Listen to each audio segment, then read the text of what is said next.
not only living on the outside of borders of it, but the inside borders. But there's some things about our planet that have been withheld from us.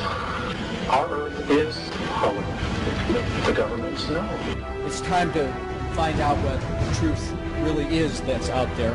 We need to do this now because the world's not getting a nicer place to live. To understand what's happening to the planet Earth.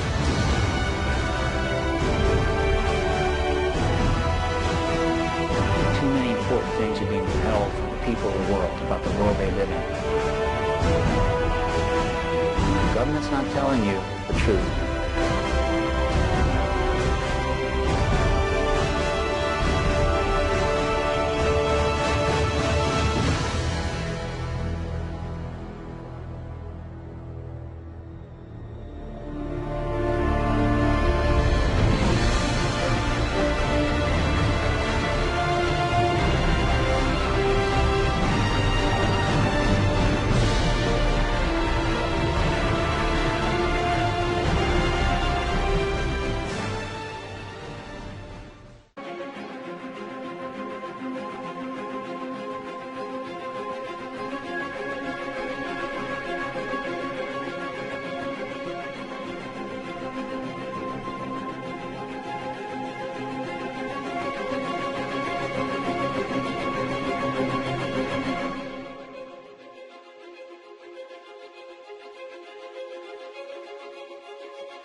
writings of the ancient Hebrew prophet Zechariah, we are warned of strange-looking flying craft appearing in the last days. And the angel that talked with me went forth and said unto me, Lift up now thine eyes, and see what is this that goeth forth. And I said, What is it? And he said, This is an ephah that goeth forth. He said, moreover, this is their resemblance through all the earth. To get at the actual truth behind these ephah-shaped craft, we have to go all the way back to the days of Jared, son of Mahalalel and father of Enoch.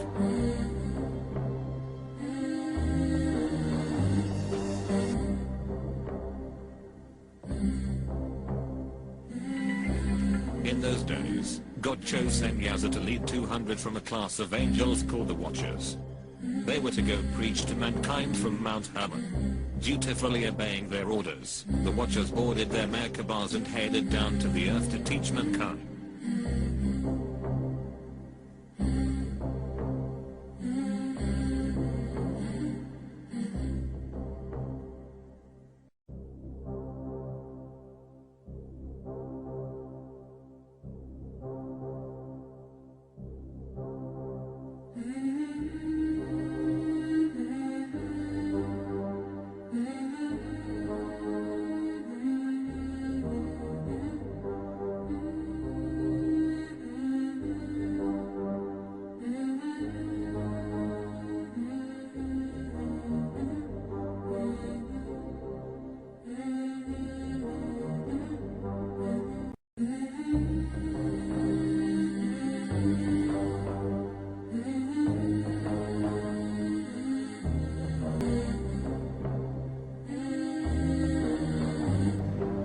Watchers reached Mount Hermon, they saw that God had made the daughters of men very fair and beautiful.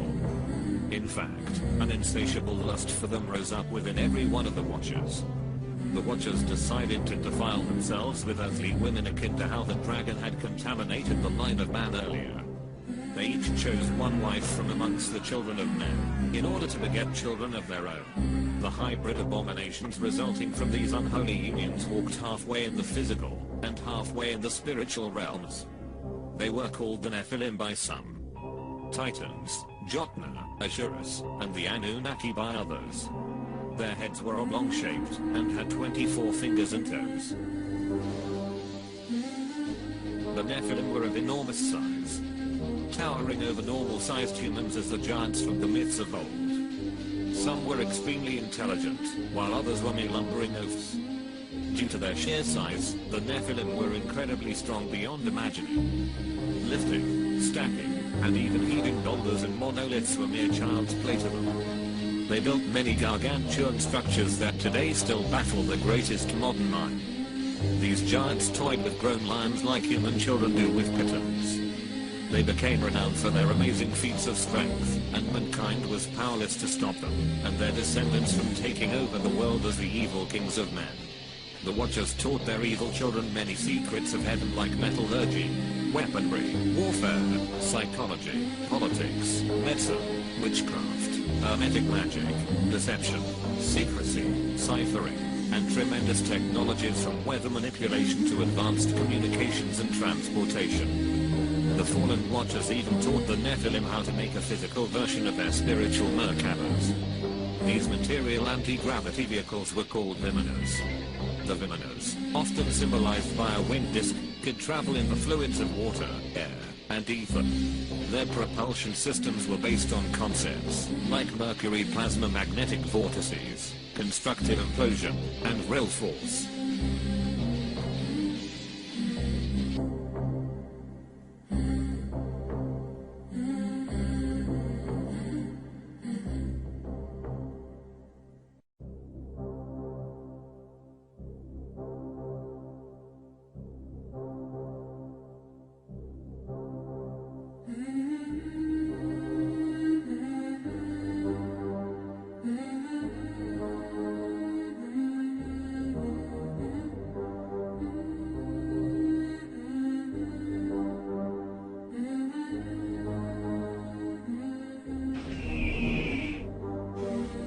There are ancient records of Vimanas all over the planet. The best records are those of the keepers of the secrets in Tibet. Their enormous kanji, tenja, and other codes tell many details of these chariots of the Nephilim as well as other important information. Kanjur consists of over 1,000 volumes containing the holy text of Lamaism. Their secret code is the most complex ever devised. To date, only 1/100th of the Kanjur has been deciphered. The resulting translations are full of references to gods appearing in the sky, of the luminous pearls and transparent spheres in which they lived.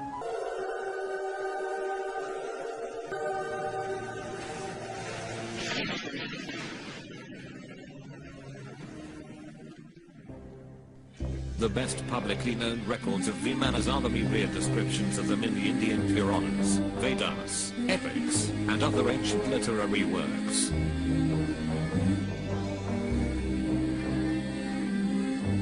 One work named the Vaimanika Shastra gives very detailed information on these ancient flying machines, from their propulsion systems to even how to make them.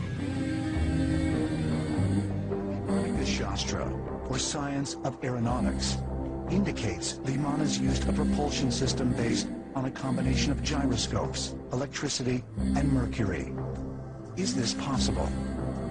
Mercury is an unusual element. Mercury is metal. It's also a liquid, and it's a conductor of electricity. Now, there's unusual things you can do with mercury. You can put it into a closed gyroscopic device with mercury spinning around, and then you can electrify it. Studies have been done on this by NASA and by other scientists, and they find that you have levitation effects, anti-gravity kind of effects, and a spinning bright light is part of it too. This talks about Mercury rotating and driving some sort of a powerful wind or a windmill effect.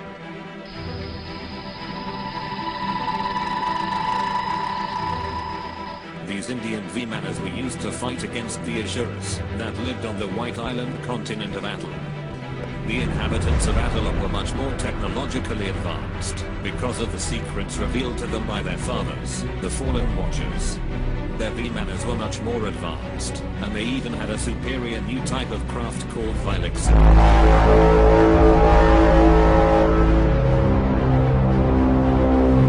The Great War between the ancient Indians and the Asuras of Atlantean encompassed not only the entire Earth, but was said to even have spread as far as to the moon itself. Having no atmosphere nor much water, corrosion on the moon is minimal at best and leaves open the possibility that evidence of this great war still exists, if it did really occur.